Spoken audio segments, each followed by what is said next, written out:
Have a minute. Asante Naivasha Naivasha Leo mimi sitakuwa na mambo mengi kwa sababu tuna wageni. Tulikuja kupokea Rigiji na wageni wake, si ndio? Mnafurahi kuwaona. Mimi yangu ni kusema Your Excellency, vile umesema wale watu walitolewa hapa wafidiwe kwa sababu bado wanahangaika. Number 2, Your Excellency, hapa tuko na DCC ambaye kazi yake ni kuhangaisha hustlers hapa. Anawashika watu wa bodaboda, mama anauza pale kwa ofisi yake, anafukuzwa na anapelekwa jela. Ati ameletwa anicheki.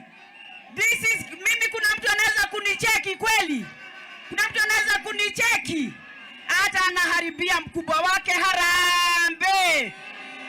Kazi nimewafanyia kazi na bado niko ofisi. Your Excellency, thank you for coming. Asante sana watu wa Naivasha. Harambe. Thank you. Harambe. Thank you. Senator wa Makueni, Mheshimiwa Dan Manzo. Have a